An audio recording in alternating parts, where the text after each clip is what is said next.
క్షణము దేవుని స్థానం మీరు 2 చేతులు పైకెత్తి స్వరమెత్తి బిగ్గరగా 2 చేతులు దేవుని నామాన్ని గణపరచుదాము. హల్లెలూయా, హల్లెలూయా, హల్లెలూయా. జీవం కలిగిన యేసయ్యానికి వందనాలు. స్తోత్రములు, స్తోత్రములు, స్తోత్రములు, స్తోత్రములు. నాయన ఈ రాత్రి కాలం సమయం ముందు ప్రభు ఇంతవరకు తండ్రి మీరు జరిగించిన విధానం బట్టి నీకే వందనాలు, స్తోత్రం. చేసిన ప్రతి జ్ఞాపన ప్రార్థనని ప్రభు నీ పాదానికి చేరువనే చూస్తున్నాము తండ్రి, నీకే వందనాలు, స్తోత్రం. ఈ రాత్రి కాలం సమయం ముందు ప్రభు వింటున్న వాక్య పరిచయ కొరకు నీకే వందనాలు, స్తోత్రాలు చెల్లిస్తున్నాము తండ్రి. హల్లెలూయా, స్తోత్రములు, స్తోత్రములు, స్తోత్రములు, స్తోత్రములు. హల్లెలూయా, హల్లెలూయా. ప్రార్థన చేసుకుందాము. పరిశుద్ధుడా, జీవాధిపతి నీకే వందనాలు, స్తోత్రములు తండ్రి. మహాగణుడా, మహోన్నతుడా, మరొకసారి తండ్రి 26 రోజు కూడా నేను ఆరాధించుటకు నీ కుమారుడైన యేసయ్య నామాన్ని ఇంతవరకు గణపరచుటకు మహిమపరచుటకు కొన్ని జ్ఞాపన కొరకు నేను ప్రార్థించుటకు ఈ రాత్రి కాలం సమయం అందు ప్రభావ మరొకసారి తండ్రి నీ దాసులు ప్రభావ నిలబడి నీకు వాక్యమును బోధిస్తున్న నాయన మా అందరితో మీరు మాట్లాడండి. ప్రతి కుటుంబానికి ప్రతి శ్వాసకి కావాల్సిన ప్రతి వర్తమానాన్ని మీరే అందించమని వేడుకుంటున్నాం తండ్రి. ప్రతి కుటుంబాలను కూడా మీరు దర్శించండి. దినదినం జరుగుతున్న ఉపాసనాల కొరకు నీకు వందనాలు, స్తోత్రాలు చెల్లిస్తున్నాను. ఇంకొన్ని మిగిలిన ప్రతి దినం ప్రభావ నీ నామానికి మహిమకరంగా వస్తున్న బిడ్డలందరికీ ఆశీర్వాదకరంగా నాయన ఈ యొక్క 100 రోజుల కూడికలు మీరు దీవించి ఆశీర్వదించి నడిపించమని వేడుకుంటున్నాము తండ్రి. నీకు వందనాలు, స్తోత్రములు. ఈ రాత్రి కాలం సమయం మంది ప్రభావ కూడిచిన ప్రతి కుటుంబాల కొరకు నీకు వందనాలు, స్తోత్రాలు చెల్లిస్తూ ఈ యొక్క ఆరాధన ప్రారంభించి ముగింపు వరకు మీరే అధ్యక్ష వహించి నడిపించమని మా ప్రియ కుమారుడైన యేసయ్య నామములో ప్రార్థించుకుంటూ స్తుతించుకుంటూ అడిగి వేడుకుంటున్నాం పరమ తండ్రి. ఆమేన్.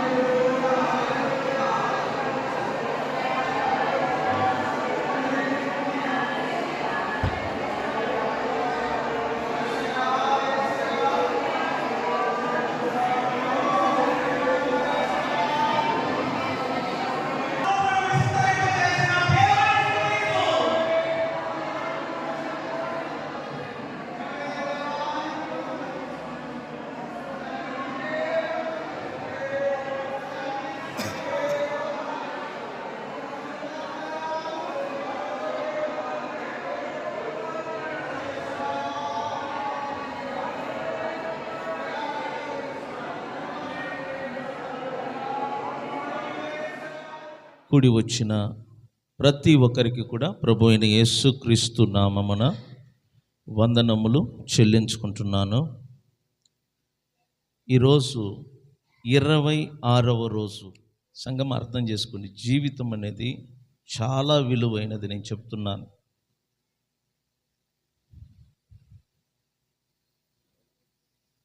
దేవుడు తన సొంత కుమారుణ్ణి నీ కొరకు సిలువ మీద అప్పగించాడు. ఎందుకు తెలిసిన? నువ్వు నీ కుటుంబము ఈ భూలోకములో సుఖముగా ఉండాలని. మీ కొరకు దేవుడు తన సొంత కుమారుణ్ణి సిలువ మీద అప్పగించాడు. మీరు, మీ పిల్లలు, మీ కుటుంబము బాగుండాలని. అది మీరు అర్థం చేసుకోకపోతే దేవుడు తన సొంత కుమారుణ్ణి మీ కొరకు అప్పగించి కూడా ప్రతిదీ కూడా వేస్ట్ అయినట్టు నా దృష్టిలో. నేను అందుకే చెప్తున్నాను, సీరియస్గా ఉండండి. నేను ఆలోచిస్తున్నాను, దేవుడు తన సొంత కుమారుణ్ణి నా కోసం సిలువ మీద అప్పగించాడంటే ఆ దేవుడు నన్ను ఎంతగా ప్రేమిస్తున్నాడో నేను అర్థం చేసుకున్నాను. ఎందుకు దేవుడు తన సొంత కుమారుణ్ణి నా కొరకు, నీ కొరకు సిలువ మీద అప్పగించాడు? ఎందుకు తెలిసిన? మనమందరము బానిసత్వములో నుండి విడుదల పొంది ఈ భూమిలో మనము సుఖముగా, సంతోషంగా, దేవునికి మహిమకరంగా మనమందరము జీవించటానికి. మీరంటారు, దేవుడు నాకేం చేశాడు? దేవుడు నీకు ఎన్నో చేశాడు. నువ్వు తెలుసుకోకపోవటమే నీ పొరపాటు. నువ్వు ఎంతవరకు నీ శరీరాన్ని లేకపోతే నీ శరీర సంబంధమైన శ్రమ మీద ఆధారపడుతున్నావు కానీ దేవుడు ఏం చేశాడో నువ్వు తెలుసుకోకపోవటం అది నీ పొరపాటు. 2000 సంవత్సరానికి ముందే దేవుడు నీ కోసం చెయ్యవలసినన్ని చేశాడు. నేనెందుకు చదివిన భాగాలను మరల చదివిస్తున్నాను తెలిసిన, మీరు మర్చిపోకూడదని. ఎఫెసీయులకు రాసిన పత్రిక 1వ అధ్యాయం 1 రోజులో పూర్తి చేయవచ్చు, కానీ 10 రోజుల నుంచి నేను అదే చదువుతున్నాను. ఎందుకు తెలిసిన? మీరు మరవకూడదు. ఆ మాటలు మీ మనసులో పడిపోవాలా. దేవుడు క్రీస్తునందు ప్రతి ఆత్మ సంబంధమైన విషయములలో ప్రతి ఆశీర్వాదములను మనకేం చేశాడంట? అనుగ్రహించాడు. నీకు అనుగ్రహించాడు.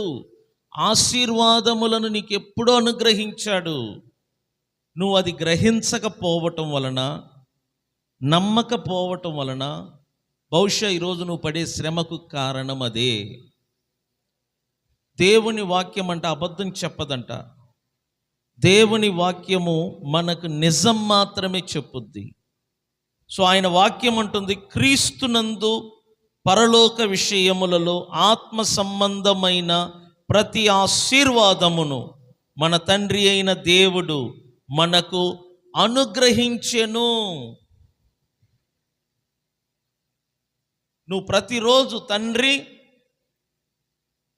మీరు అనుగ్రహించిన ప్రతి ఆశీర్వాదమును బట్టి నీకు వందనములు, స్తోత్రములు చెల్లిస్తున్నాను. మీరు నన్ను ఆశీర్వదించారు. నీ కుమారుడైన క్రీస్తునందు ప్రతి ఆశీర్వాదములను మాకు అనుగ్రహించారు అని నీ వాక్యములో రాయబడి ఉన్నది. ఆ రాయబడిన ఆ మాటలను నేను అనుమానము లేకుండా నమ్ముచున్నాను. నాకు ఆశీర్వాదం మీరు అనుగ్రహించినందుకు స్తోత్రములు. క్రీస్తునందు ప్రతి ఆశీర్వాదమును నాకు, నా కుటుంబానికి అనుగ్రహించినందుకు స్తోత్రం, స్తోత్రం, స్తోత్రమని ఆ తండ్రికి కృతజ్ఞతాపూర్వకంగా మనము స్తోత్రములు చెల్లిస్తే ఏం జరుగుద్ది తెలుసునా? ఆయన ఆశీర్వాదములు నీలోను, నీ కుటుంబములోను పని చేయటం ప్రారంభించబడుతుంది. దేవునికి స్తోత్రములు చెల్లించటం అలవాటు చేసుకోవాలి. మీరు ఎప్పుడైనా చూడండి, మీకు ఎవరైనా ఒక మంచి పని చేశారనుకో, ఆ మంచి పని చేసిన వ్యక్తి కనబడగానే మీరేం చేయాలో తెలిసిన? మీరు నాకు ఒక మంచి పని చేసినందుకు చాలా థ్యాంక్స్ అండి, మీరు చేసిన ఆ మంచి పనిని నా జీవితంలో ఎన్నడూ మరచి పోను అని మీరు చెప్తున్నప్పుడల్లా మీకు ఆయన చేసిన మంచి పనిని బట్టి ఆయన చాలా సంతోషపడుతూ ఇంకా ఇంకా మీకేం చేయాలనిపిస్తుందంట ఆయనకి. అది ఇప్పుడు మీకు ఎవరైనా సహాయం పడిన వారు కనబడిన వెంటనే మీరు ఆయనను చూసి చూడనట్టుగా వెళ్ళండి. అప్పుడు వాళ్ళు ఏమనుకుంటారు తెలిసిన? నేను ఎంత సహాయపడ్డా కూడా వీరు నాకు కృతజ్ఞత చెల్లించటలేదు. మరలా వారి జీవితంలో నీకు ఒక్క సహాయము కూడా చెయ్యరు. గుర్తుపెట్టుకోండి, కృతజ్ఞత అనేది చాలా ప్రాముఖ్యమైనది. అదేవిధంగా దేవుడు నీకు ఎన్నో చేశాడు, నాకు ఎన్నో చేశాడు. నువ్వు నమ్మకపోవటం వలన ఈరోజు నువ్వు శ్రమపడుతున్నావు. నువ్వు విశ్వసించకపోవటం వలన ఈరోజు నువ్వు శ్రమపడుతున్నావు. బైబిల్ చెప్తుంది, దేవుడు ప్రతి ఆశీర్వాదమును క్రీస్తునందు మనకు అనుగ్రహించాడు. మీరు నమ్మినట్లయితే ఒకసారి చెప్పండి, దేవుడు ప్రతి ఆత్మ సంబంధమైన ఆశీర్వాదమును క్రీస్తునందు నాకు అనుగ్రహించాడు అని ఒకసారి విశ్వాసముతో, నమ్మకముతో దేవుడు వింటుండగా ఆ మాటను పలుకుదాం. చెప్పండి చూద్దాం. దేవుడు ప్రతి ఆత్మ సంబంధమైన ఆశీర్వాదములను క్రీస్తునందు మనకేం చేశాడంట? అనుగ్రహించాడు. నమ్మిన వారు స్తోత్రం చెప్పండి. అందులో మొదటి ఆశీర్వాదం ఏమిటంటే కృప. దేవుడు మనకు అనుగ్రహించాడు. దేవుడు తన ప్రియుని యందు ఉచితముగా కృపను మనకు అనుగ్రహించాడు. ఆత్మ సంబంధమైన ప్రతి ఆశీర్వాదము మనకు అనుగ్రహించాడు కదా. ఆ ఆశీర్వాదములలో ఒకటి కృప. కృప దేవుడు అనుగ్రహించిన ఆశీర్వాదములలో ఒకటి. దేవుడు తన కృపను మనకు ఉచితముగా అనుగ్రహించాడు. తన ప్రియుని యందు అనగా క్రీస్తునందు. దేవుడు క్రీస్తునందు తన కృపను ఉచితముగా మనకు అనుగ్రహించాడు. మర్చిపోవద్దు. దేవుడు క్రీస్తునందు తన కృపను మనకు ఉచితముగా అనుగ్రహించాడంట. బైబిల్ అంటుంది తన కృపను ఉచితముగా అనుగ్రహించటం మాత్రమే కాదు, ఆ కృపను మన ఎడల విస్తరింపజేశాడు. నిన్న రాత్రి అదే విన్నాం. 9వ వాక్యములో ఆఖరి మాట చూడండి. ఆ కృపను మన ఎడల దేవుడు ఏం చేశాడంట? విస్తరింపజేసేను. దేవుడు తన కృపను ఉచితముగా క్రీస్తునందు మనకు అనుగ్రహించటం మాత్రమే కాదు సుమా, ఆ కృపను మన ఎడల ఏం చేశాడంట? విస్తరింపజేశాడంట. ఎంత శుభవార్త తెలుసున ఇది.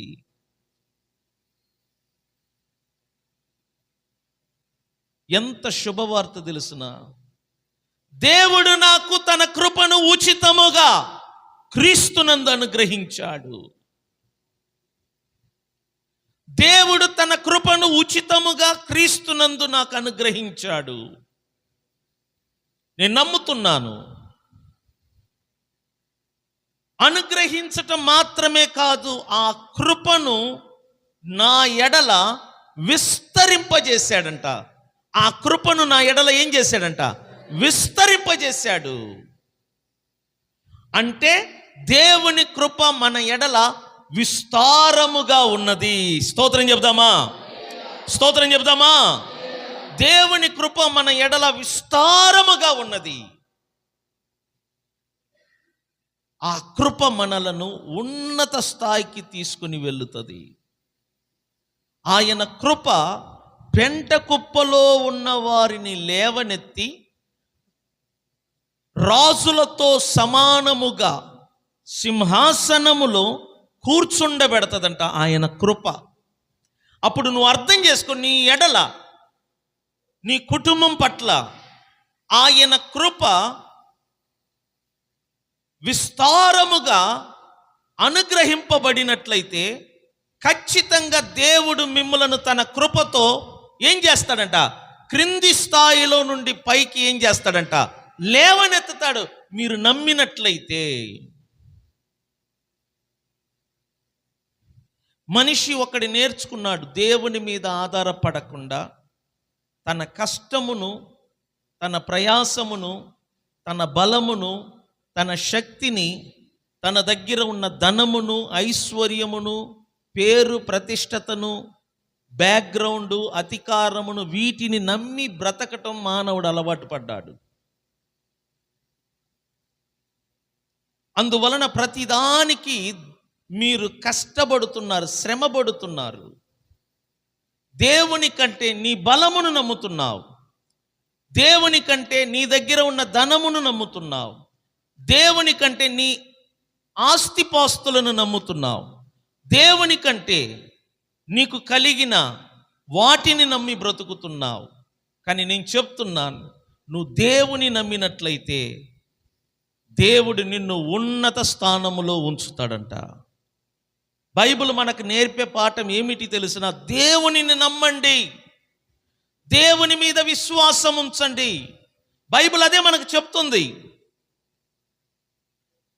విశ్వాసము లేకుండా దేవునికి ఇష్టుడై ఉండుట అసాధ్యము. ఒకడు దేవుని యొద్దకు వచ్చినట్లయితే వాడు దేవుడు ఉన్నాడని నమ్మవలెను. ఏం చెయ్యాలంట? దేవుని యొద్దకు వచ్చేవారందరూ ఎటువంటి నమ్మకములో రావాలా? దేవుడు ఏమై ఉన్నాడంట? ఉన్నాడు. అలాంటి నమ్మకముతో నువ్వు రావాలి. దేవుడు ఉన్నాడని నమ్మవలెను.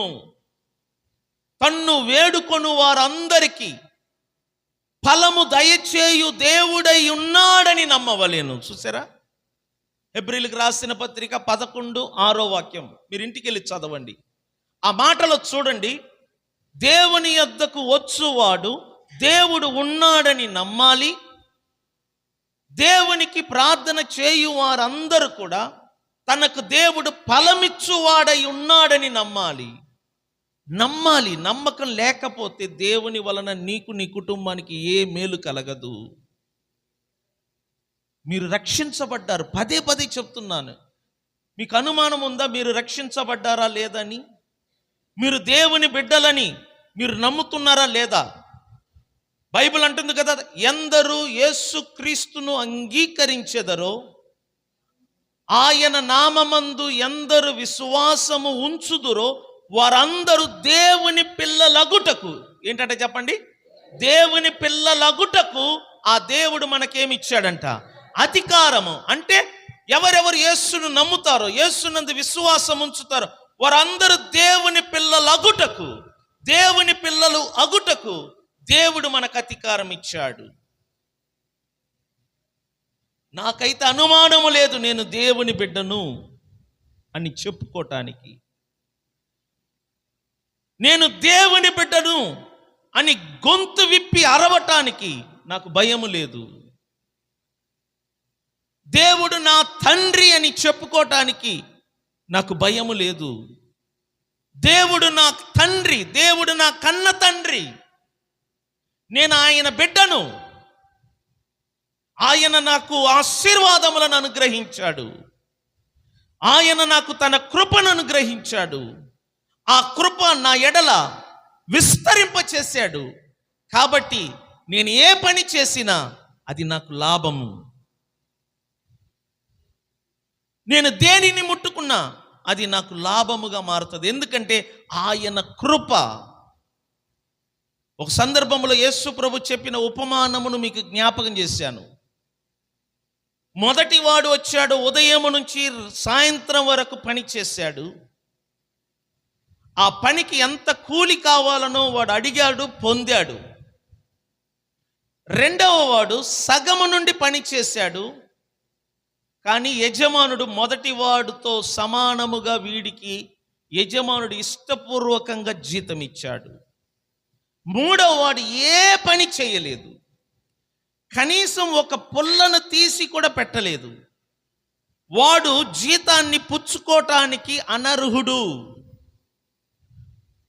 యజమానుడి దగ్గర డబ్బు తీసుకోవటానికి అర్హత లేనివాడు. కానీ యజమానుడు ఏం చేశాడు? మొదటి వాడితో సమానముగాను రెండవ వాడితో సమానముగాను ఏ పని చెయ్యని మూడవ వాడికి యజమానుడు జీతాన్ని ఇచ్చాడు.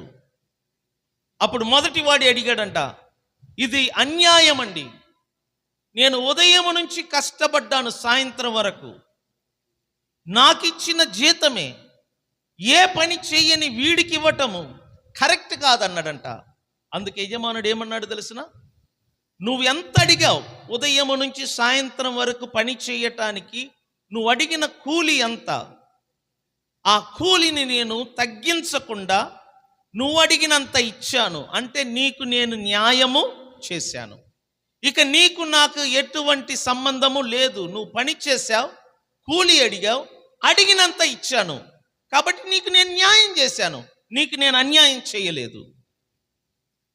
రెండో వాడు సగము నుండి పని చేశాడు, నీతో పాటు వాడికి సమానమైన జీతం ఇచ్చాను.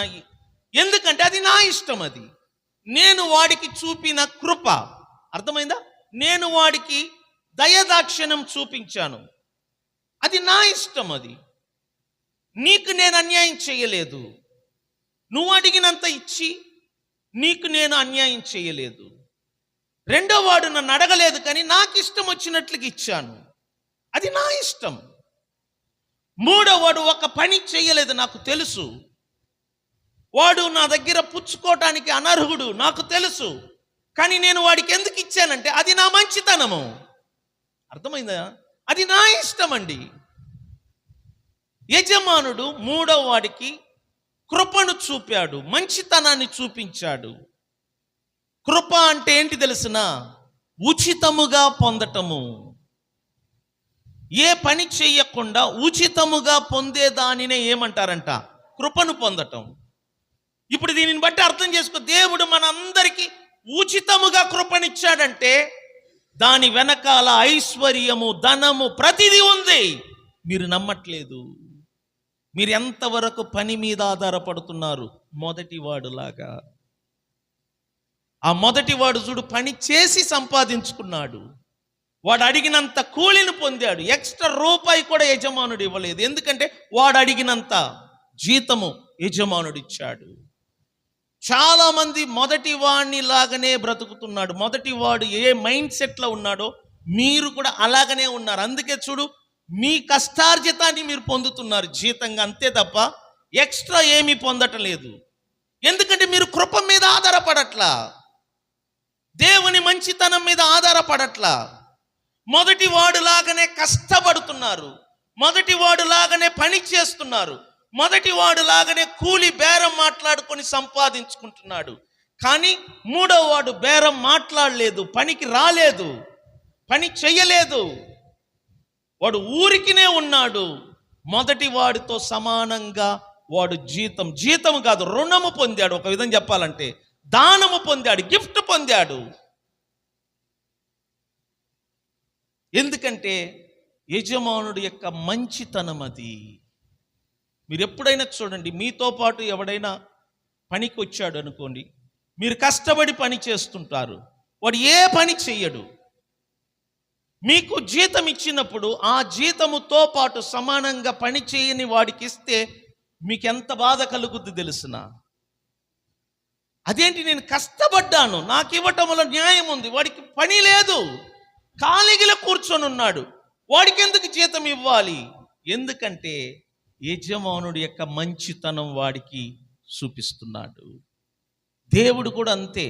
తన కృపను ఆధారపడేవారు, తన కృప మీద నమ్మకం ఉంచిన వారందరికంట దేవుడు మేలు చేస్తాడంట, దేవుడు సహాయము చేస్తాడంట. లేదు, నేను ప్రభువా నీ కృప మీద నేను ఆధారపడను, నీ మీద నేను నమ్మకం ఉంచను, నా కష్టార్జితమును నమ్ముకుంటాను, నేను కష్టపడి పని చేస్తానంటే దేవుడు అంటాడు, చేసుకో, సంపాదించుకో. అర్థమైంది నేను చెప్పేది? దేవుడు ఏమంటాడు చెప్పండి? ఉదయం నుంచి రాత్రి దాకా కష్టపడి పని చేస్తాను, చేసుకో అంటాడు. ఏమన్నాడు? ఎందుకంటే దేవుని మీద ఆధారపడటం లేదు. దేవుడు నీకు కృపను అనుగ్రహించాడు. ఆ కృప చేతనే కదా ఏ అర్హత లేని మనము, ఏ యోగ్యత లేని మనము దేవుని బిడ్డలుగా జన్మించాం, దేవుని బిడ్డలుగా పిలువబడుతున్నాం. అర్థం చేసుకోండి, దేవుడు మన తండ్రి అంటే నీ స్థితి మారింది. ఒకసారి నీ తండ్రిని గురించి ఆలోచన చేయి. భౌతికంగా నిన్ను కన్న తల్లిదండ్రులను చూడు, వారు ఎంత బీద స్థితిలో ఉన్నారు, వారి సంపాదన చూడు, వారి బ్యాక్గ్రౌండ్ చూడు, వారు ఏ కులమో చూడు, వారు కట్టిన ఇల్లు, వారు సంపాదించిన ఆ సంపాదనను చూడు. నీ స్థితి ఏంటో నీకు అర్థమవుతుంది. కానీ నువ్వు యేసు ప్రభును అంగీకరించటం వలన, నువ్వు యేసు ప్రభునందు విశ్వాసం ఉంచుట వలన ఉన్నతమైన దేవునికి బిడ్డలుగా మీరు జన్మించారు. ఈ సృష్టిని కలగజేసిన దేవునికి బిడ్డలుగా మీరు జన్మించారు. నీ తండ్రి అంట ఆకాశం అనే సింహాసనములో ఎప్పుడు కూర్చొని ఉంటాడంట. సింహాసనములో కూర్చొని ఈ విశ్వమును పరిపాలిస్తున్నాడు. ఈ సృష్టిని తన నోటి మాటలతో కంట్రోల్ చేస్తున్నాడు. నీ తండ్రి ఎంత గొప్పవాడో, నీ తండ్రి ఎంత ఉన్నతమైన వాడో అర్థం చేసుకో. నువ్వు భౌతికంగా నీ తల్లిదండ్రులకు పుట్టినట్లుగా క్రీస్తును అంగీకరించడం వలన నీ ఆత్మ దేవునికి బిడ్డగా జన్మించింది. నీ ఆత్మ దేవుని బిడ్డగా మారి ఉన్నది.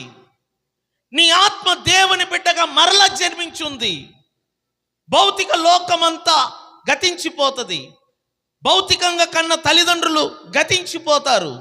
నీ భౌతిక శరీరము కూడా గతించిపోతుంది. కానీ నీ ఆత్మ ఒకటే యుగ యుగాలు దేవుళ్లాగా జీవిస్తుంది. గనుక నీ ఫోకస్ నీ తల్లిదండ్రుల మీద కన్నా నిన్ను సృష్టించిన దేవుని మీద ఉంచు.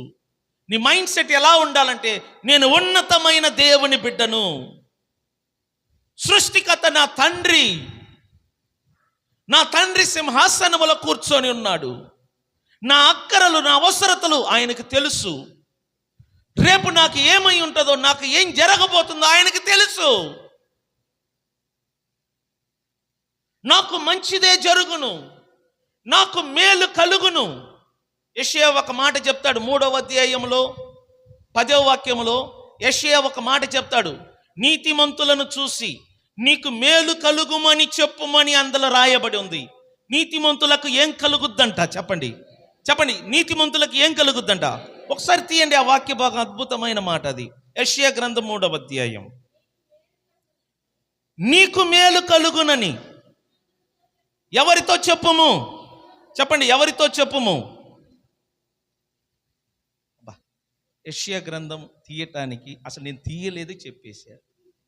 నిజం చెప్పండి, ఎంతమంది బైబిల్ చదువుతున్నారు ఇళ్ళల్లో? ఒప్పుకోండి. బైబిల్ అంటే, నన్ను చూడండి, నీకు బైబిల్ ఎలా ఉండాలో తెలిసిన, నీకు ఒక స్నేహితుడులాగా బైబిల్ ఉండాలా. ఎక్కువ సమయం బైబిల్లో గడపండి, అందులో ఉన్న మాటలను ధ్యానించండి, అందులో ఉన్న మాటలను సీరియస్గా తీసుకోండి, ఆ మాటలను కంఠస్థం చేయండి, ఆ మాటలను నీ నీ నీ నీ హృదయంలో దాచుకో. ఎందుకు చెప్తున్నానో తెలుసా? ఈ మాటలే నిన్ను ఒకరోజు కాపాడుతుంది. బైబిల్ అంటుంది, ధనము ఆపత్కాలమందు నిన్ను రక్షించదు. ఏంటంటే చెప్పండి, ధనము ఆపత్కాలమందు నిన్నేం చెయ్యదు, రక్షించదు. కానీ దేవుని మాటలంట నిన్ను రక్షిస్తుంది, దేవుని మాటలంట నిన్ను కాపాడుతుంది. అందుకే నేను చెప్తున్నాను, ఇక్కడ ఏ మాట నేను చెప్తున్నానో దానిని అండర్లైన్ చేయి, లేకపోతే ఒక పేపర్లో రాసుకో, ఆ మాటను కంఠస్థం చేయి, నిద్రలో కూడా ఆ మాటను ధ్యానిస్తూ ఉండు. ఆ మాట నీ కడుపులో వెళ్ళిపోవాలా. కొందరు అంటారు కదా, చెప్పుడు మాటలంట కడుపులో దూరును. ఏ మాటలంట చెప్పండి? చెప్పుడు మాటలు వేగంగా లోపలికి వెళ్తుందంట. అంతకంటే వేగంగా దేవుని మాటలు నీ ఆత్మలోకి వెళ్ళాలి. నీ కడుపులో దేవుని మాటలు నిండిపోవాలి, నీ హృదయములో దేవుని మాటలు నిండి ఉండాలి. కన్నులు మూసుకున్నా, కన్నులు తెరిచినా ఆ మాటలు నీకు గుర్తుకు రావాలి. ఇక్కడ ఆయన అంటున్నాడు చూడు, మీకు మేలు కలుగునని నీతిమంతులతో చెప్పుము. చెప్పండి, మీకు మేలు కలుగునని ఎవరితో చెప్పాలంట? నీతిమంతులంటే ఎవరు? వాళ్ళొక కుటుంబమా? నీతిమంతులంటే అదొక కులమా? యేసుక్రీస్తు రక్తముతో కడగబడిన ప్రతి ఒక్కరూ దేవుని దృష్టికి ఏమై ఉన్నారంట? నీతిమంతులు. అంటే ఇప్పుడు నేను ఒక ప్రశ్న అడగబోతున్నాను. మీరు యేసు రక్తములో కడగబడిన వారు అని మీరు నమ్మినట్లయితే మీరు ఏమై ఉన్నారు? కాబట్టి నేను మీతో చెప్తున్నాను, వినండి. ఈ రాత్రి యేసు నామమున మీకు మేలు కలుగును. స్తోత్రం చెప్పండి. మీకేం కలుగును? మీ కుటుంబానికి ఏం కలుగును? మీ పిల్లలకు ఏం కలుగును? ప్రతిరోజు లేచిన వెంటనే నీతో నువ్వు చెప్పుకో, నాకు, నా పిల్లలకు, నా కుటుంబానికి మేలు కలుగును, రేపు నాకు మేలు కలుగును, ఎల్లుండి నాకు మేలు కలుగును, ఈ వారమంతటా మేలు కలుగును. లేచిన వెంటనే ఉత్సాహంగా, లేచిన వెంటనే హ్యాపీగా, లేచిన వెంటనే చిరునవ్వుతో ప్రజలకు కనబడు. ఏంటని అడుగుతారు? నాకు మేలు కలుగును, నాకు మేలు కలుగును. అలా అంటున్నాం ఏంటంటే, దేవుని వాక్యములు ఇలా రాయబడి ఉన్నది, నీతిమంతులకు మేలే కలుగును, ప్రభునందు విశ్వాసం ఉంచిన వారికి మేలే కలుగును, ప్రభునందు విశ్వాసం ఉంచి దేవుని బిడ్డలుగా జన్మించిన వారికి మేలే కలుగును. కానీ ప్రభునందు విశ్వాసము లేని వారికి,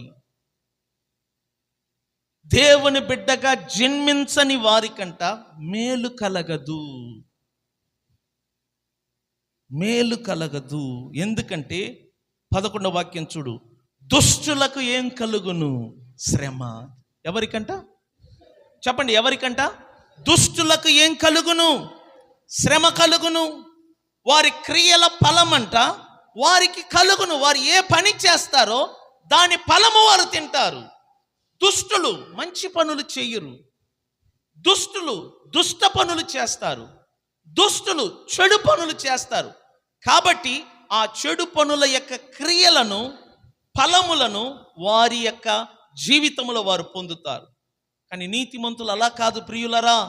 నీతిమంతులకు మేలు మాత్రం కలుగును, వారు చేయు క్రియలకు వారు ఫలము పొందుతారంట. స్తోత్రం చెప్తామా? అర్థం చేసుకోండి, క్రీస్తునందు మనము నీతిమంతులుగా పిలవబడుతున్నాం. క్రీస్తునందు మనము నీతిమంతులుగా పిలవబడుతున్నాం. దేవుని వాక్యములు అలా రాయబడి ఉన్నది. దేవుని వాక్యములు అలా రాయబడి ఉన్నది. క్రీస్తు రక్తములో కడగబడిన వారందరంట నీతిమంతులంట.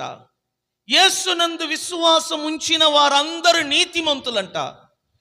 ఇప్పుడు నీకు నువ్వే తీర్పు తీర్చుకో, నువ్వు నీతిమంతుడా, నువ్వు నీతిమంతురాలా కాదా అని. నాకైతే అనుమానము లేదు, నేను నీతిమంతుడను. ఎంతమంది వ్యతిరేకంగా నా మీద కాదు అన్న నేను ఒప్పుకోను. ఎందుకంటే ఇలా రాయబడి ఉంది. నేను యేసునందు విశ్వాసం ఉంచాను, నేను ప్రభువును రక్షకుడుగా ఆయనను అంగీకరించాను కనుక నేను నీతిమంతుడను. నాకు, నా కుటుంబానికి, నా పిల్లలకు మేలు తప్ప కీడు జరగదని నేను చెప్తున్నాను. ఎందుకంటే అలా రాయబడి ఉంది.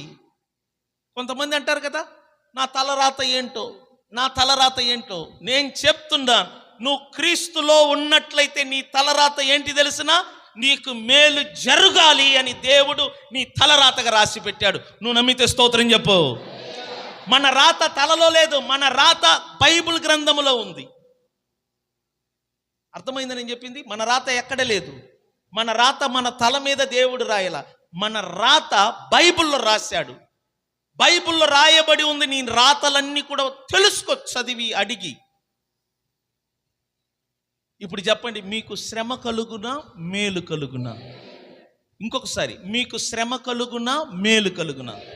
శ్రమ ఎవరికి కలుగును అంటే క్రీస్తులో లేని వారికి, క్రీస్తునందు విశ్వాసము లేనివారు. అవిశ్వాసులకు ఏం కలుగుద్దంట?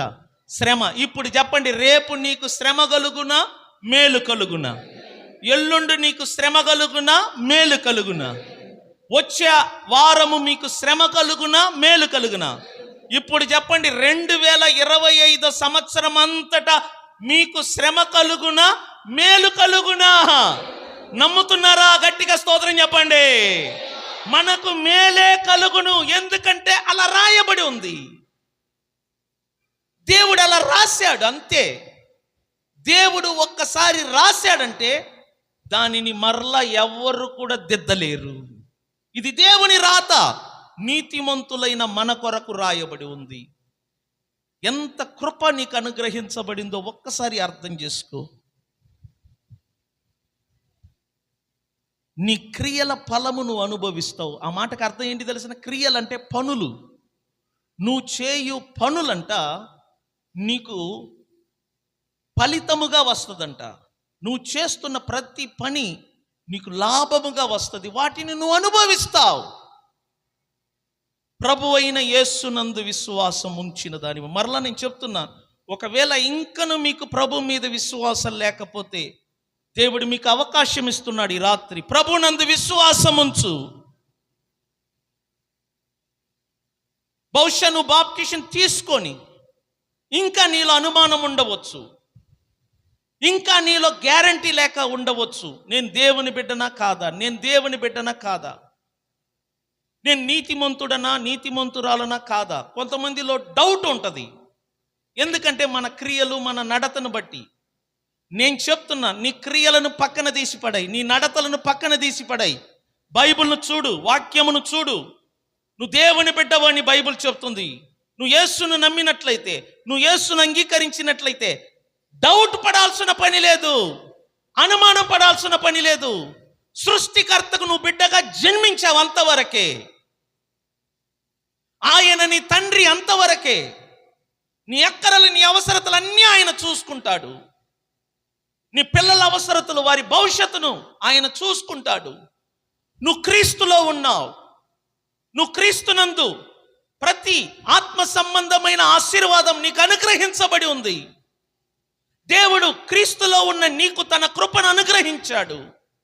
క్రీస్తునందు ఉన్న నీకు ఆయన తన కృపను విస్తరింపచేశాడు. నీకు మేలే జరుగుద్ది. నేను చెప్తున్నాను, కీడు జరగదు. కీడు జరగదు. కీడు దుష్టులకు జరుగుద్ది, నీకు కాదు. నీకెందుకు జరుగుతున్నాయంటే ఇంకా నువ్వు దుష్టత్వ ఆలోచనలో ఉన్నావు. ఇంకా నీ మైండ్లో ఏది ఉందంట? దుష్టత్వము. ఏముందంట చెప్పండి? దుష్టత్వము.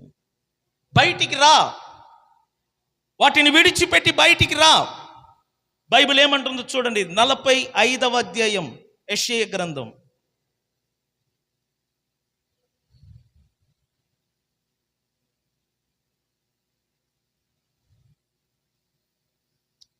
అద్భుతమైన మాటలు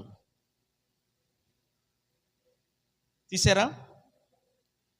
44 తీయండి. 45 కాదు, 44, 22 చదువుతాం, 23 వరకు. మంచు విడిపోవునట్లుగా, ఏంటంటే చెప్పండి, మంచు విడిపోవునట్లుగా నేను నీ అతిక్రమములను, మబ్బు తొలుగునట్లుగా నీ పాపములను తుడిసివేసి ఉన్నాను. చేతులెత్తి గట్టిగా స్తోత్రం చెప్దామా? దేవుడు ఏమంటున్నాడు మనతో? మంచు విడిపోవునట్లుగా నేను నీ అతిక్రమములను, మబ్బు తొలగునట్లుగా, ఏంటంటే చెప్పండి, మబ్బు తొలగునట్లుగా నీ పాపములను దేవుడు ఏం చేశాడంట? తుడిసివేసి ఉన్నాడు. కొంతమంది వారు చేసిన పాపాలని గుర్తు చేసుకుంటూ ఉంటారు. నన్ను చూడండి, ఆదాము కూడా అంతే. దేవునికి తెలియదా ఆదాము తినవద్దన్న పండును తిన్నాడని? దేవునికి తెలియదా ఆదాము దేవుని ఆజ్ఞను అతిక్రమించాడని? ఆయనకు తెలుసు. కానీ ఒక్క మాట కూడా ఆదామును దేవుడు అడగలేదు. ఆదాము ఎందుకు తిన్నావు, దేనికి తిన్నావు అని కోపపడలేదు. ఆయనకు తెలుసు వీరు తిన్నారని, అతిక్రమించారని ఆయనకు తెలుసు, కానీ అడగలేదు.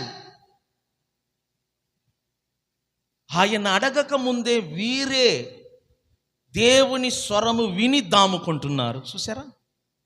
దేవుడు గద్దించలేదు, ఖండించలేదు, అడగలేదు. ఆయన అడగక ముందే వీళ్ళిద్దరూ దేవుని స్వరమును విని దాముకున్నారంట. పాపము చేసిన తర్వాత కూడా దేవుని స్వరం విని దాముకున్నారు. దీనిని ఏమంటారంటే గిల్టీ అంటారు. గిల్టీ ఫీలింగ్ అంటారు. మీలో చాలా మందికి ఉంది అది. మీరు తప్పు చేసి ఉంటారు. ఆ తప్పును ఎవరు చూడకపోయినా చేసిన తప్పును మీరు గుర్తు చేసుకుంటూ దేవునికి దూరం అవుతారు, మందిరానికి దూరం అవుతారు. ఎందుకంటే మీ మనస్సాక్షి ఇలా అంటుంది మీతో, నువ్వు తప్పు చేశావు, నువ్వు దేవుని దగ్గరికి వెళ్ళుటకు నీకు అర్హత లేదు, మందిరానికి వెళ్ళుటకు నీకు అర్హత లేదు. నువ్వు చేసిన తప్పు ఎవరు చూడలేదు, కానీ నీకు నువ్వే శిక్ష వేసుకుంటున్నావు, నీకు నువ్వే నిందించుకుంటున్నావు. దాన్నే బైబిల్ అంటుంది గిల్టీ అంటారు, గిల్టీ ఫీలింగ్ అంటారు. నీ మీద నీకు నువ్వే నిందారోపణలు చేసుకుంటూ ఉంటావు. ఇది భయంకరమైనది. ఆ ఫీలింగ్ ఎవరికి ఉంటుందో నిద్రపోరు. ఆ ఫీలింగ్ ఎవరికి ఉంటుందో వారు సంతోషంగా ఉండరు. దేవుడు అదే చెప్తున్నాడు. మంచు తొలగిపోవునట్లు, మంచు విడిపోవునట్లు నేను నీ అతిక్రమములను, మబ్బు తొలగునట్లు నీ పాపములను నేనేం చేసి తిని తుడిచివేసి ఉన్నానని దేవుడు చెప్తుంటే మనము చేసిన పాపాలు గుర్తు చేసుకుంటూ ఏడుస్తూ ఉంటాం. చేసిన పాపాలకు భయపడుతూ దేవునికి దూరం అవుతూ ఉంటాం. ఆదాము అవ్వమ్మలాగా. నేను చెప్తున్నాను, నువ్వు పాపము చేసావని నీ మనస్సాక్షికి అనిపిస్తే ప్రభువా నన్ను క్షమించు, నన్ను క్షమించు అని మనస్ఫూర్తిగా నువ్వు ప్రభువుని అడిగితే ఖచ్చితంగా ఆయన వాక్యములో రాయబడినట్లుగా నిన్ను శుద్ధీకరిస్తాడు. కొంతమంది అక్కడి నుంచి చర్చికి దూరం అవుతారు, అక్కడ నుంచి మందిరానికి రాకుండా దూరం అయిపోతారు. అలా పోతూ పోతూ కంప్లీట్గా దేవునికి దూరం అవుతారు.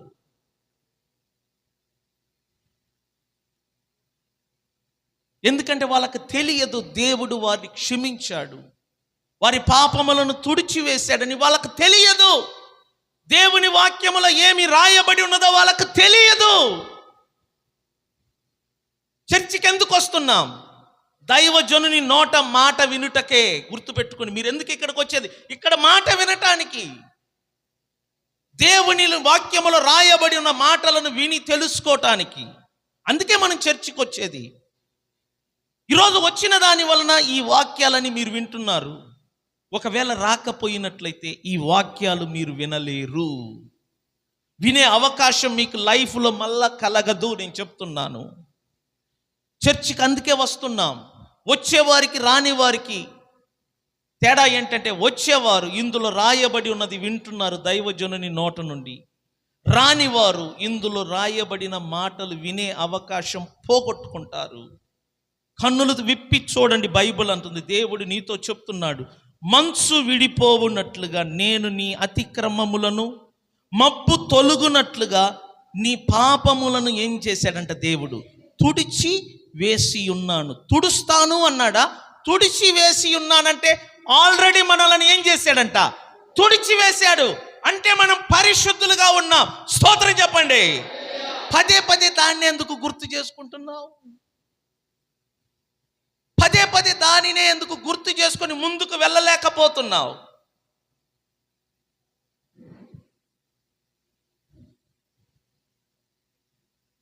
దేవుడే అంటున్నాడు, నేను తుడిచి వేసి ఉన్నాను. తన బిడ్డలతో ఆయన అంటున్నాడు, నేను తుడిచి వేసి ఉన్నాను నీ పాపములను, నీ అతిక్రమములను. నేను నిన్ను విమోచించి ఉన్నాను. చేతుల పైకెత్తి స్తోత్రం చెప్పండి. ప్రతిరోజు వింటున్నాము కదా, ఆ కృప ఏమని ఉంది? ఆ కృప మహాదైశ్వర్యమును బట్టి ఆ ప్రియుని యందు ఆయన రక్తము వలన దేవుడు మనలను ఏం చేశాడంట? విమోచించాడు. నిన్ను నన్ను విమోచించాడు, విడిపించాడు పాపము నుండి, అతిక్రమము నుండి. మీరు నమ్మాలి, మీరు నమ్మాలి, మీరు నమ్మాలి దేవుని మాటలను. ఆయన అంటున్నాడు, నేను నిన్ను విమోచించి ఉన్నాను, నా యొద్దకు మల్లుము. అంటే దాని అర్థం ఏంటి? నా యొద్దకు మల్లు కొనుము. ఆ మాటకు అర్థం ఏంటి? ఇదిగో నువ్వు చేసిన పాపము వలన నా యొద్ద నుండి నువ్వు దూరం అయ్యావు, నా వైపు నుండి నువ్వు వేరే వైపు తిరిగి ఉన్నావు. నేను చెప్తున్నాను, మిమ్మల్ని క్షమించాను, మీ పాపములను తుడిచివేశాను, మీ అతిక్రమములను తుడిచివేశాను. యేసయ్య రక్తము చేత మిమ్మల్ని విడిపించాను, మిమ్మల్ని విమోచించాను. మీరంటారు, నేను చేసిన పాపం చిన్న పాపము కాదు, నేను చేసిన ద్రోహము చిన్నది కాదు. ఈ చనుబండలో ఎవరు చెయ్యని పాపము నేను చేసి ఉన్నాను. బహుశా నేను చేసిన పాపము ఆంధ్ర రాష్ట్రములోనే ఎవరు చేసి ఉండరు. అంత పెద్ద పాపము చేశాను. అంత పెద్ద పాపాన్ని దేవుడు తొడవగలడా అని మీరు అనవచ్చు. నేను ముందే చెప్పాను, పనిబాట లేని వాడికి కూడా మొదటి వాడితో సమానంగా ఏమిచ్చాడంట? అదే దేవుడు నీ పాపములు ఆంధ్ర రాష్ట్రమే కాదు, భారతదేశములోనే నువ్వు ఎక్కువ పాపము చేసిన ఒక వ్యక్తివైనా యేసయ్య రక్తం అంట, బైబిల్ అంటుంది, సకల పాపము నుండి మనలను కడిగి శుద్ధీకరించును. స్తోత్రం చెప్దామా? ఎన్ని పాపాలైనా యేసయ్య రక్తం కడిగి శుద్ధి చెయ్యగలిగిన శక్తి ఆ రక్తముకు తప్ప ఈ సృష్టిలో దేనికి లేదు. ఒకరు నన్ను అడిగారు బాప్టిషన్ తీసుకోవటానికి ముందు, ఆయన చనిపోయాడు, నేను ఒకరిని మర్డర్ చేశాను, ఆ ప్రభు నన్ను క్షమిస్తాడని అడిగాడు. ఆయన ఈ ఊరు కాదు, వరంగల్ అంట, అక్కడ మర్డర్ చేసి, హత్య చేసి ఈ ఊరికి పారిపోయి వచ్చి ఈ ఊరు అమ్మాయిని చేసుకొని ఇక్కడ స్థిరపడిపోయాడు. ఆయన ప్రభువులోకి వచ్చాడు. అయ్యగారి చేతులారా బాప్టిషన్ తీసుకున్నాడు. నన్ను అడిగాడు నవ్వుతూ, తెలియక, చదువు రానివాడు, అయ్యా నేను తెలియక చిన్నప్పుడు ఒకరిని చంపివేసి వరంగల్ నుండి ఇక్కడికి వచ్చాను, నన్ను క్షమిస్తాడంటే, ఒకరినేనా ఇంకా ఎక్కువ మందిని చంపావనన్నా? ఒకరినేనయ్యా అన్నాను. ఇంకా ఎంతమందిని చంపినా ఆయన నిన్నేం చేయగలడు? క్షమించగలడు. ఎందుకంటే ఆయన రక్తమునకు ఆ పవర్ ఉంది. యేసు రక్తం అంట బైబిల్ అంటుంది ప్రతి పాపము నుండి నిన్ను నన్ను ఏం చేయగలదంట? శుద్ధీకరించగలదు. నమ్మకము లేని వారికి ఆయన రక్తము ఏమీ చెయ్యలేదు. కానీ నమ్మిన వానికంట ఆయన రక్తము ఏదైనా చెయ్యగలదంట. స్తోత్రం చెబుదామా? ఈ మాటను చూడండి, మీరు గమనించండి. ఆయన అంటున్నాడు, నేను నిన్ను విమోచించి ఉన్నాను, నా యొద్దకు మల్లు కొనుము. మల్లు కొనుము అంటే దాని అర్థం ఏంటి? నా వైపు తిరుగు. దేవుడు ఏమంటున్నాడు చెప్పండి?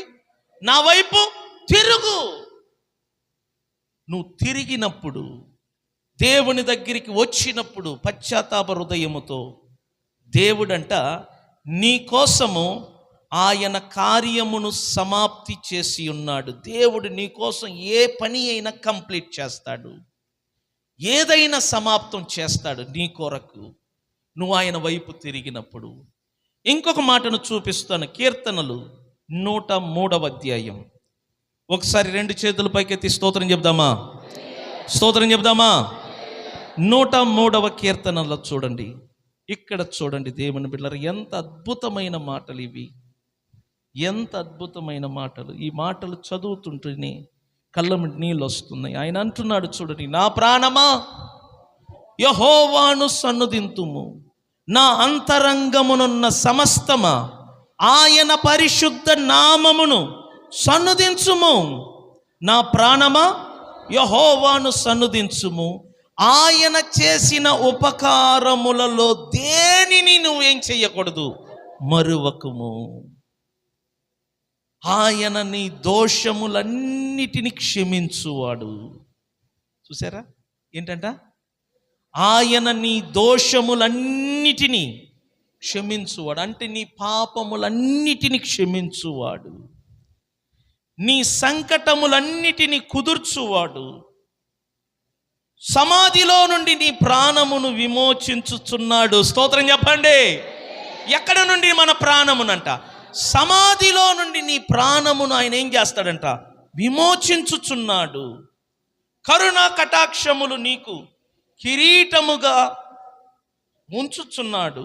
పక్షిరాజు యవనము వలె నీ యవనము క్రొత్తదగుచుండునట్లు మేలుతో నీ హృదయమును తృప్తిపరచుచున్నాడు. యెహోవా నీతి క్రియలను జరిగించుచు బాధింపబడు వారందరికీ ఆయన ఏం చేస్తాడంట? న్యాయము తీర్చును.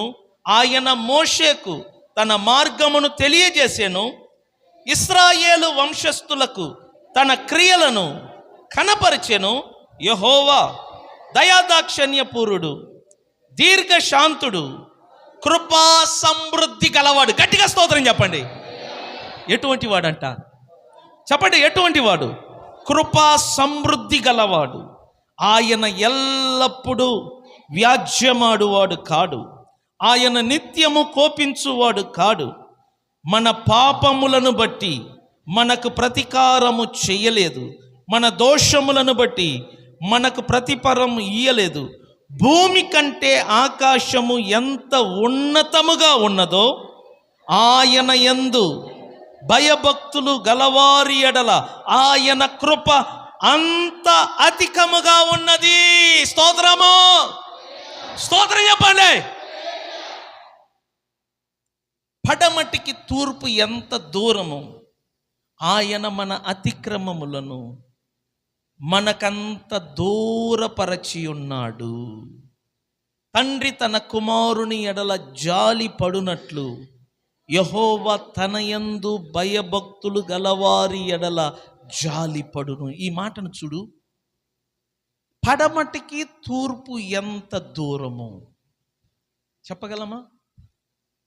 పడమటికి తూర్పు ఎంత దూరమో ఏ మానవుడు చెప్పలేడు. మన అతిక్రమములను దేవుడంట మన నుండి అంత దూరము చేశాడంట. ఆయన కృప అంత గొప్పది. నేను చెప్తున్నాను, బహుశా నిన్నటి రోజు నువ్వు పాపం చేసి ఉండవచ్చు. ఈరోజు నువ్వు చేసి ఇక్కడికి వచ్చి ఉండవచ్చు. నేను చెప్తున్నాను, ఆయన కృప చాలా గొప్పదండి. పడమటికి తూర్పు ఎంత దూరమో నీ నుండి నీ పాపమును అంత దూరము చేసి ఉన్నాడు.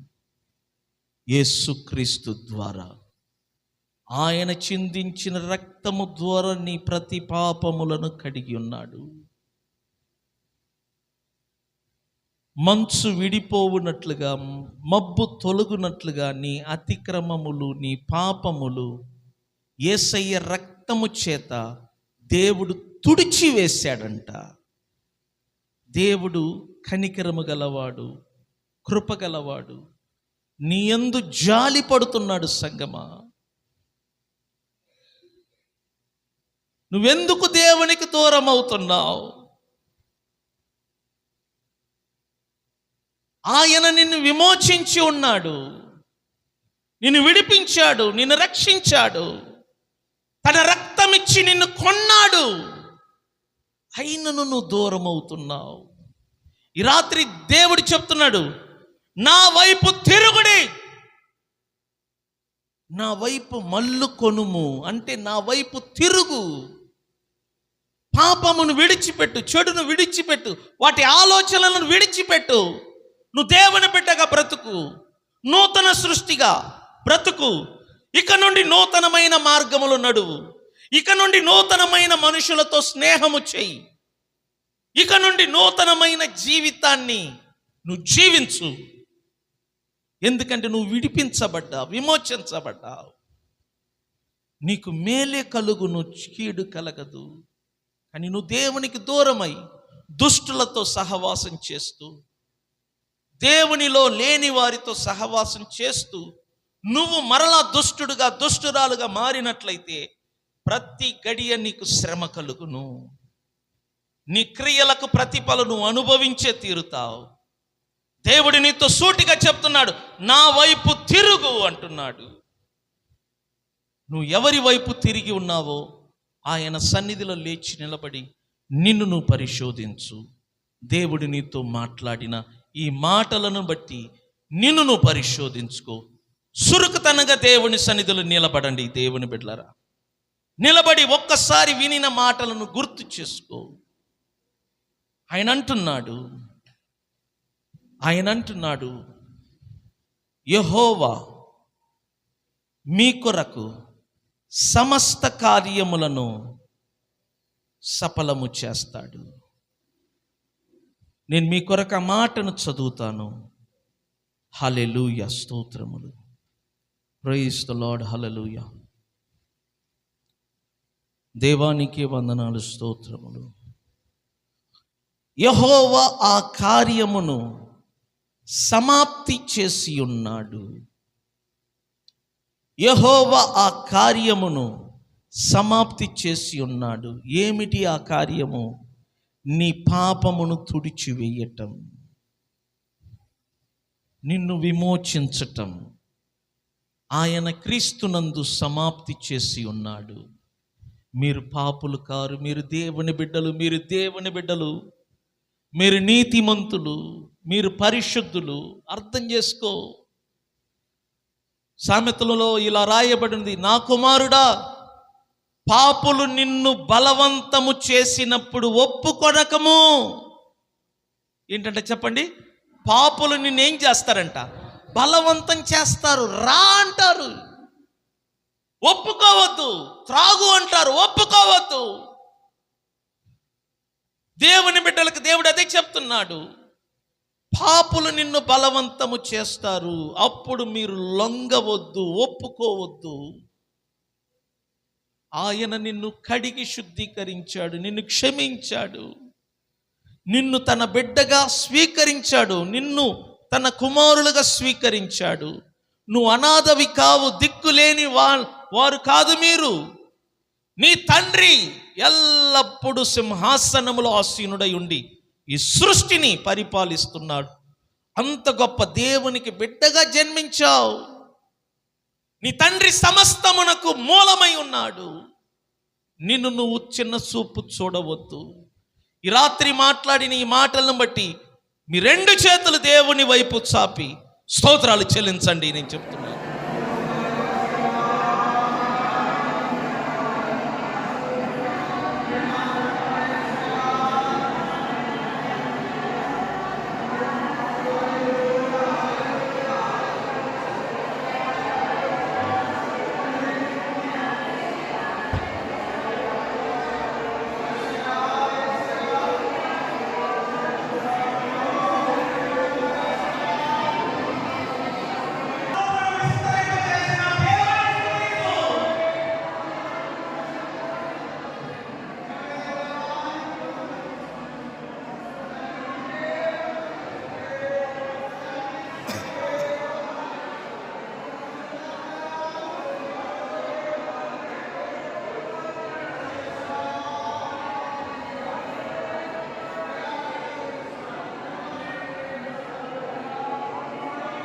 స్తుతించండి.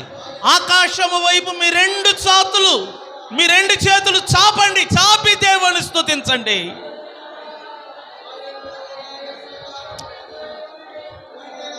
నీ ఎడల తన కృపను విస్తరింపజేసిన దేవుని స్తుతించు.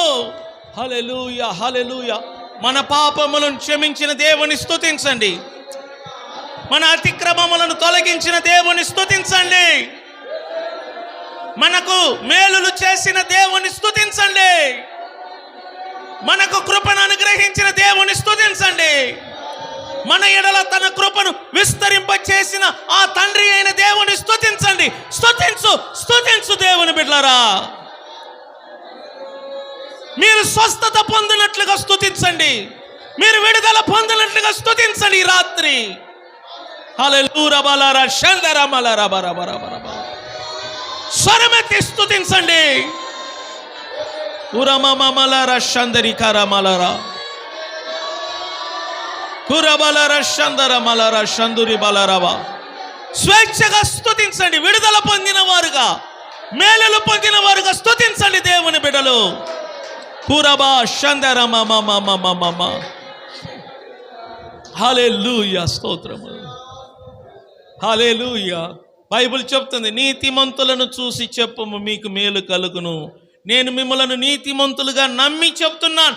ఇక్కడ నిలబడి ఉన్న మీ అందరికీ యేసు నామమున ప్రతి నిమిషం, ప్రతి గడియ, ప్రతి రోజు, ప్రతి వారం, ప్రతి నెల, ప్రతి సంవత్సరం మీ అందరికీ మేలులు కలుగును గాక. మేలులు కలుగును గాక. స్తోత్రం చెల్లించండి. రీబాలారా షకర మమ. హల్లెలూయా, స్తోత్రములు. కీడు జరగదు దేవుని బిడ్డలారా. ఎందుకంటే దుష్టులకు కీడు జరుగును, దుష్టులకు మాత్రమే శ్రమ కలుగును అని రాయబడి ఉంది. నీతిమంతులకు మేలు కలుగును అని దేవుడు చెప్పమంటున్నాడు తన వాక్యము నుండి. మీరందరూ నీతిమంతులై ఉన్నారని నేను నమ్ముచున్నాను. మరి మీరు నమ్ముతున్నట్లయితే దేవునికి స్తోత్రం చెప్పండి. దేవునికి స్తోత్రం చెప్పండి.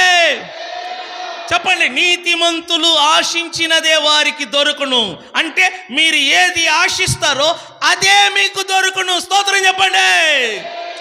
నీతిమంతుని ఇల్లు చిగురించును. అంటే మీ కుటుంబము, మీ ఇల్లు చిగురిస్తుంది. నమ్మితే స్తోత్రం చెప్పు. నీతిమంతుని గుడారములో ఐశ్వర్యము, ధనమంట నిండి ఉంటుందంట.